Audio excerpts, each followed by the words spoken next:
What's up, YouTube and Facebook, and welcome to Not Quite Mint. I'm Tom, and today we are doing episode 3 of our Let's Talk Comics with Ross Richie. If you're not subscribed to the channel, guys, make sure you are subscribed to the channel. Smash that dingly bell so you don't miss any of our content, because there is another episode coming up after this one. And also, give us that thumbs up, because it really does mean a lot to us if you just like what we do, and drop the comments below. So yeah, without further ado, let's get into it.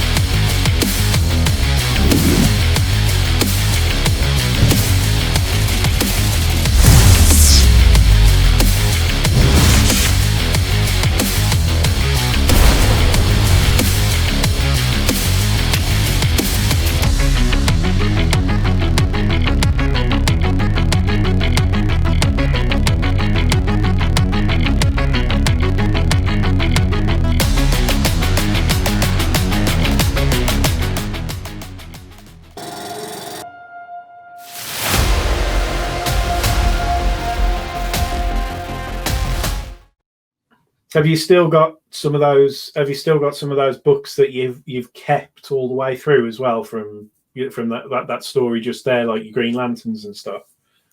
Oh, absolutely. I'll do you one better. Oh, go on. You're not prepared. Okay. So hold on to your seats. One of the great advantages I had was I moved to Los Angeles in 1993. And that meant that in 1993, it was the first San Diego Comic Con I went to. And I've been to every one since. And so, right. And I'm an autograph hound. So the co-creator of Green Lantern, the Hal Jordan Silver Age Green Lantern, is John Broom. Mm. Now, let's do a little bit of comic book history here for a second. So Gardner Fox and John Broom are responsible for the most part, with other people.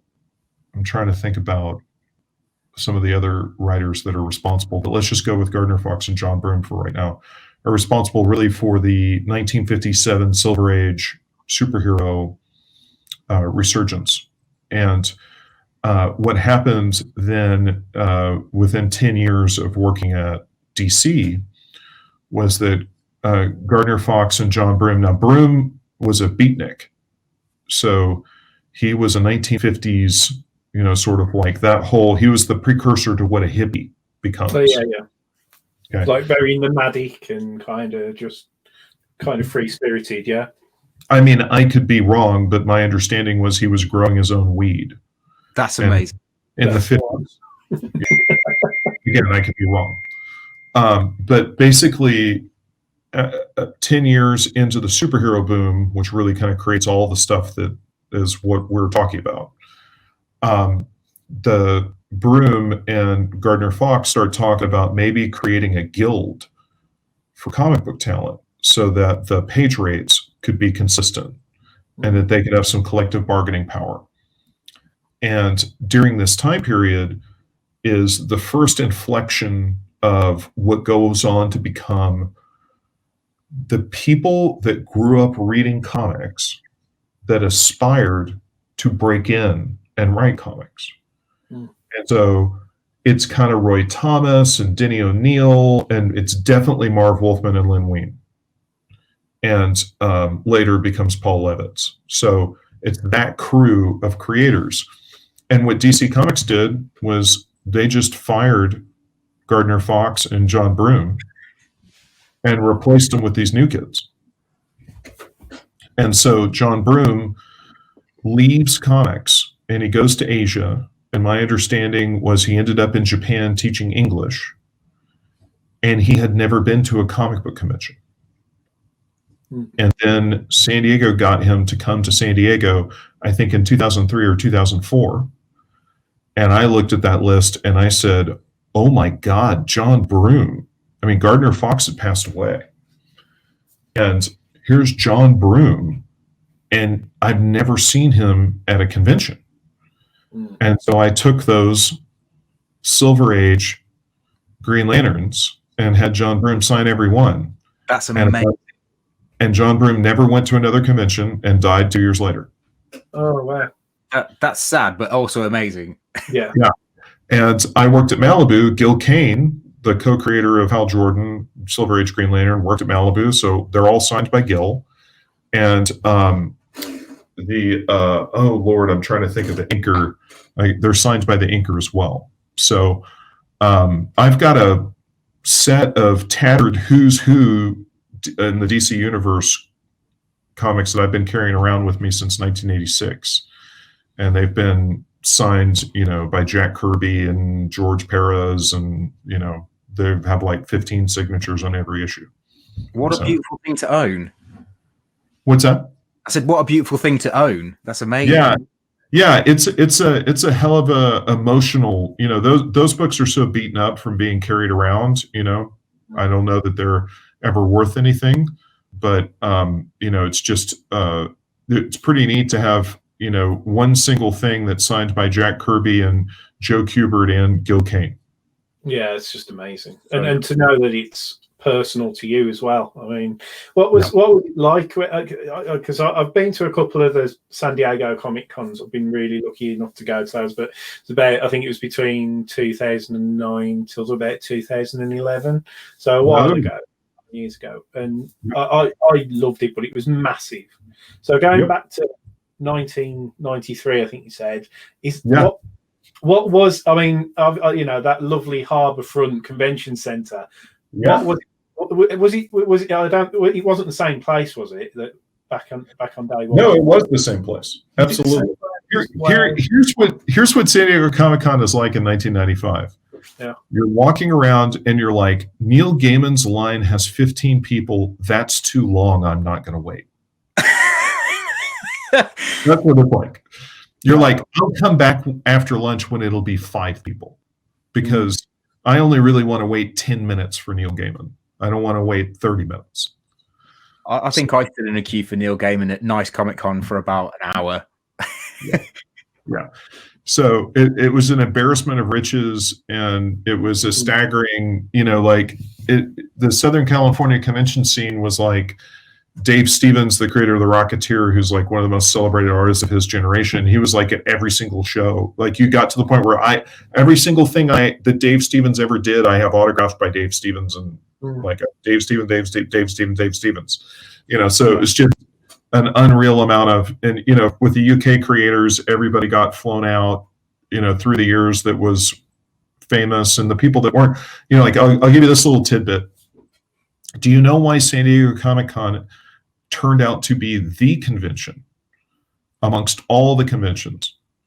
Do you know why? Because of course they had shows in New York, and in the 70s and 80s, Chicago Comic Con was the big competitive back then. It was basically San Diego would happen, and 2 weeks later Chicago would happen, was how the schedule was. Well, the reason that San Diego is the one is that San Diego always was in the middle of the summer, and that's when the publishers are figuring out their schedule for the next year. Oh, okay. So it's like first bite of the cherry kind of thing.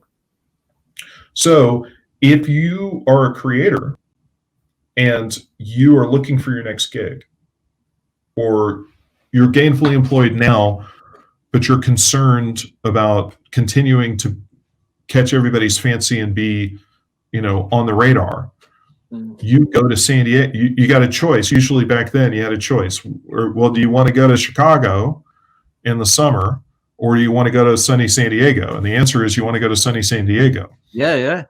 And so what happened is their guest list just, they would have a conventional guest list, but then all these professionals would come and sign up and get Artist Alley and do signings and things. And they were going out at night, hobnobbing with the editors and the publishers, trying to get their next gig.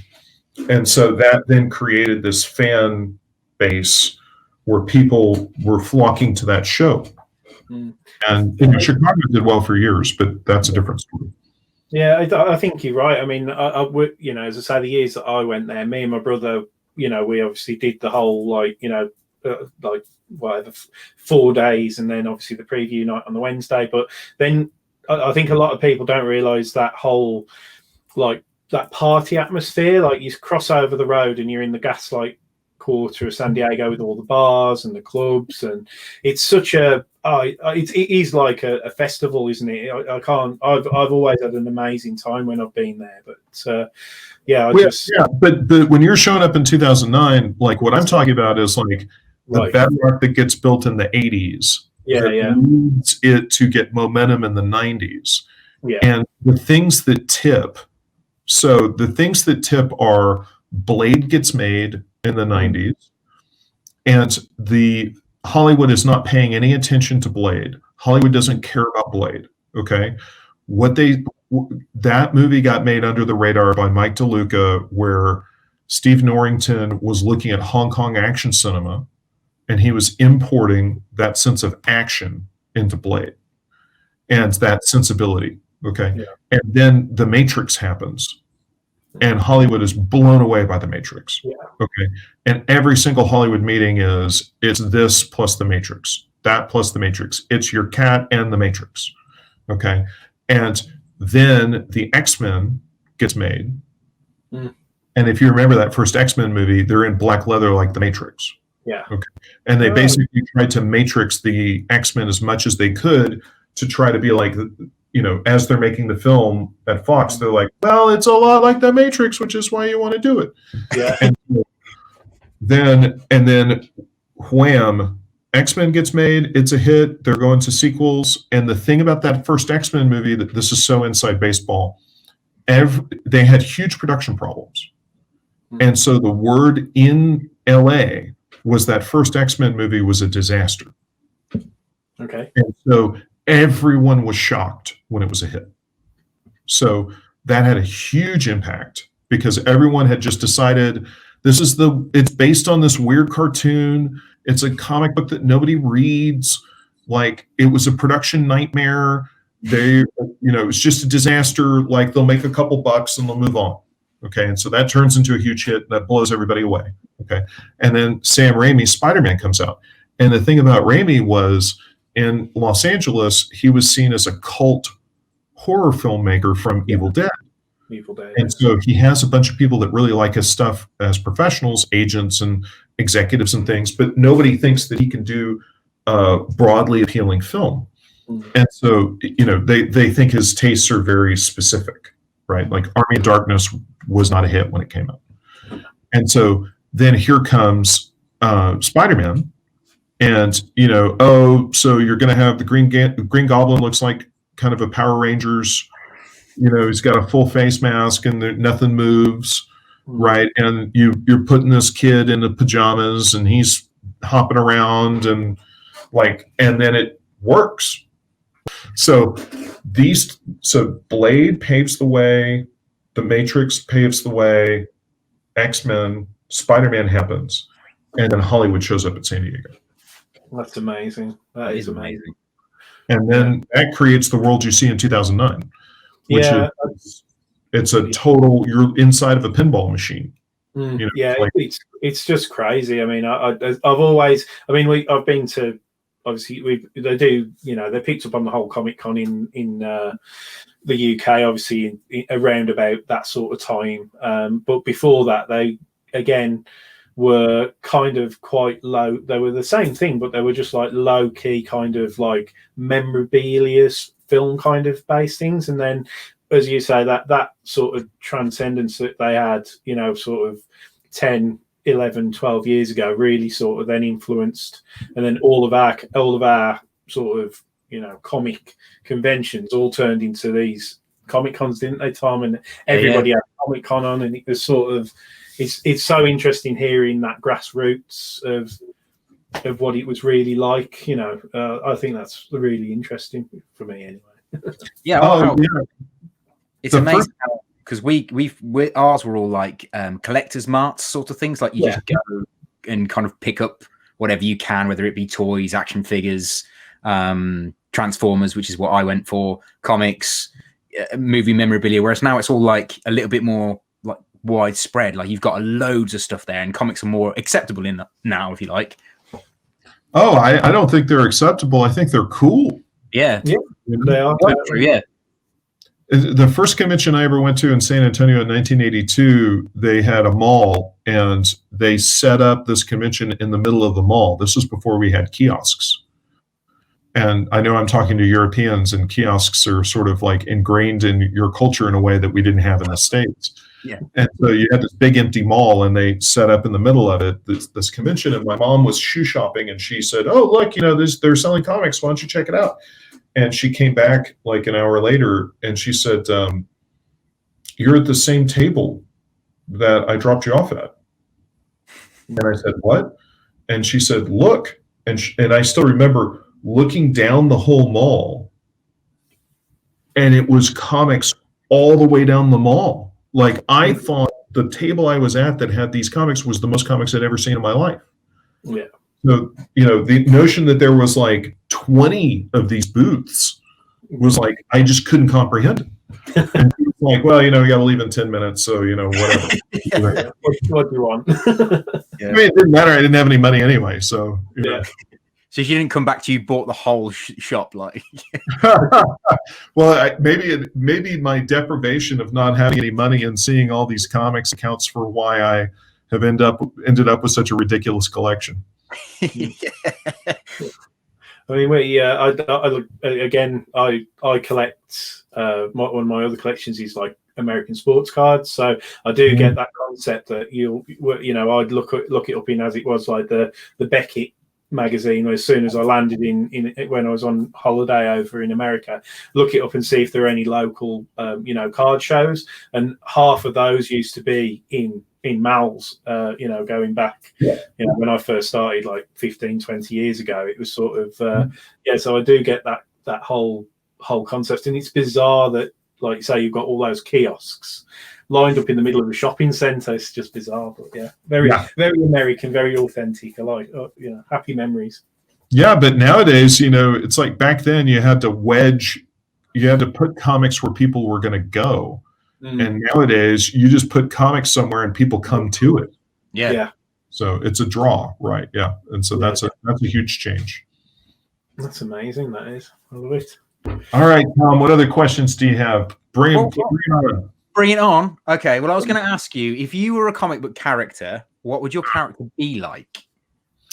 Well, I think, the obsession that I found after the Fantastic Four was the X-Men, and it's a good model for Boom, because when I was a kid, I really loved Cyclops, and I had a really good relationship with my father. And so, that's one of the distinct things about Cyclops in the X-Men, in the Marvel continuity, is that there aren't really any, Thor's dad is drunk, right? You never know if you're going to get good Odin, or you're going to get bad Odin. Peter's dad is dead, right? And so, there's just a ton of bad dad figures in the Marvel universe, or absent father figures. And, the thing I always liked about the X-Men was that, Professor X was pulling for Cyclops and supporting him and helping him out. And that was a lot like my dad was. And so the other thing about the X-Men is it's a very wide group of different people. And the thing that I like about that model is that oftentimes as creative people, when you go through school, you're derided and seen as different. And the people who are more normal, the muggles, you scare them. And they look at you and they think you're strange. And why is your hair like that? And, I used to have hair. At one point, it was down my shoulders. And so I was very different than other people. And that's the X-Men metaphor, is what makes you strange makes you great. And so I like the metaphor. Certainly my team is strange and they are great. And Cyclops is the leader. And the thing I liked about Cyclops was, if you go back and read those classic Claremont stories, he's propelled by a sense of responsibility and an obligation to make sure that everybody's okay. And that certainly is very motivational to me every day. That's so cool. That is wicked. Yeah, that's brilliant. I think that's an absolutely brilliant answer. I think that's Excellent. Thanks. And I will add my little fanboy bit, which is the past 10, 15 years that Cyclops is a dick. That all that's a bunch of crap. So Yeah. He's your boy. That's the one. I like it. So, yeah. I just choose to ignore all of that. Yeah, definitely. I like that. Okay, so Ross, I want to ask you, if you could have 10 minutes with anybody, like anybody, alive or dead, who would it be and why? Well, that's my dad, because I lost my dad 20 years ago. Oh, that's amazing. Yeah, so that's easy. Let's see. I got the fortune of, I worked with Stan Lee.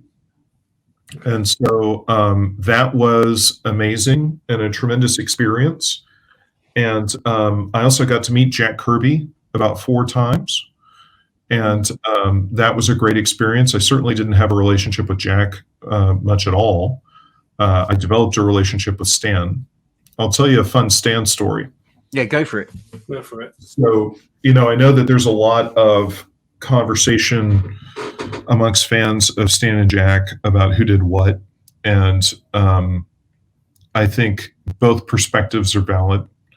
And so I am not going to have everybody take me on in the comments. Truth be told, as much as I love Stan, I'm probably more of a Jack fan than I am a Stan fan. Okay.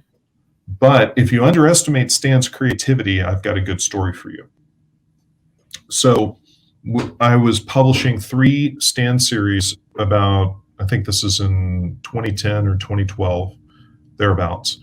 And Stan had an office in Beverly Hills, and I would go there with my editor-in-chief, and we would work with Stan on series. And he, for the most part, never came to the offices at Boom, which I understand, don't blame him for. So one time I said to Stan, you're such a legend, it would, we have a bunch of junior woodchucks that work at Boom that they'll never have an opportunity to meet you. And it would be really meaningful to them if you would come to the offices and meet some of the junior staff. And it'd be great. We're coming up on Christmas. It'd be great if you could do it before Christmas. And Stan said, of course. So set the appointment, comes into the Boom offices. He's everything you want Stan Lee to be. Totally delightful, making fun of our offices, making fun of me, just having a good time, has everybody in stitches. And then I know that I have him. So I say, hey, Stan, I've got something that you probably haven't seen in a long time. Now, there's a lot of your viewers that associate Marvel Comics as Marvel Comics as Marvel Comics, but that's not true. So the company began as a company called Timely that didn't look much of anything like the Marvel you know today. And then during the 1950s, the company became a company called Atlas. Now, Stan didn't found Marvel. Stan was not even the first editor-in-chief of Marvel, but he worked for Timely, and then he worked for Atlas. And Atlas was very much known as, and this is not talking out of school at all, this is very correct comic book history. The publishing philosophy of Atlas was, if someone has a hit, we're going to do something really close. And we're not going to just do a knockoff. We're going to do like 5 or 10 knockoffs. Okay? So if Westerns are big, they did Westerns. If the Westerns were like Lone Ranger, if Lone Ranger was a hit, then they would create 5 characters that were just like the Lone Ranger. Okay? And Stan wrote all those comics. Okay? Oh, wow. Right. So he was doing a tremendous volume of writing everything all the time. And it was all very derivative work. And it was a publishing strategy. It was not Stan's publishing strategy. It was Martin Goodman's publishing strategy. And Stan had to get all that stuff approved by Martin. So one of the things that was published was a science fiction anthology that was science fiction horror, and it was called Menace. Okay. So I went into my office and I got a copy of Menace. I think it's number 5, but I could be wrong. I can look it up. And I go and I get this comic and I bring it out to Stan. Now, I've read Roy Thomas wrote in the 1960s, when Stan was in his 40s, that Stan didn't have a memory then. So what do you think Stan's memory was like in 2010 or 2012? Well, okay. Yeah. So the guy's never been able to remember anything. And and if you go back and you read the early Hulks, he actually, Bruce Banner's name changes to Robert Banner because he cannot remember the name of the Hulk. And that's in like 1962. Okay. So Stan can't remember Bupkis. And so I'm setting him up. So I pull out this Menace comic and I say, hey, Stan, I know that you haven't seen this in a long time. Do you remember the story that's in it? And of course, Stan goes, well, it's been a long time. I can't remember it. Well, I know that if 5 minutes ago, he wouldn't remember. Yeah. So I say, let me tell you the story in the first issue, excuse me, the first 8-page story in this comic. Let me tell you what it is. The story is that mankind in the future has created androids. And these androids are so similar to humans that you can't tell the difference between the humans and the androids. And mankind is worried that these androids are infiltrating humankind and are going to become dangerous and a problem and could be violent. So the lead protagonist for our story is a detective, and his job is to suss out who's an android and who's a human. And at the end of the 8-page story, the twist is he's an android. And Stan says, wow, that sounds like Blade Runner. Yeah. And I go, I know, you wrote it. So I had the privilege of publishing Do Androids Dream of Electric Sheep, which is a Philip K. Dick novel we adapted as a comic book. And that's what Blade Runner is based on. And that is the premise of Do Androids Dream of Electric Sheep. And during that time period, I worked with Philip K. Dick died shortly after Blade Runner was released, but we worked with his daughter, Issa Dick Hackett. And I told her that story. And I said, do you think that your dad read this issue of Menace? And that could have possibly, amongst the millions of other things that he read and was influenced by, it swirled around in the brain somewhere. And she said, yeah, I never had any conversation with my dad where he indicated that, but I know that for a fact that he read comics. And so it's entirely possible that he could have been influenced by that. That's amazing. So for people that think that Stan Lee didn't do anything, I think it's hard to say that anybody that could come up with that couldn't do anything. So, and, we don't know how much of that story he, what did the artist contribute to it and what did Stan do? But, it's a hell of a story, and had a great relationship with Stan. So there you go. Well, that's it then, guys. That's the end of episode 3. Thank you ever so much for joining us. Make sure you're subscribed to the channel. Smash that dingly bell so you don't miss the final episode of this 4-part series. And also follow Ross Richie on his YouTube and his Instagram. He is well worth talking to. He's a really, really nice guy. So yeah, again, remember to smash that dingly bell, hit the like button so we know we're doing the right thing. Leave a comment below and definitely subscribe to this channel. Anyway, guys, stay safe, stay sexy. See you.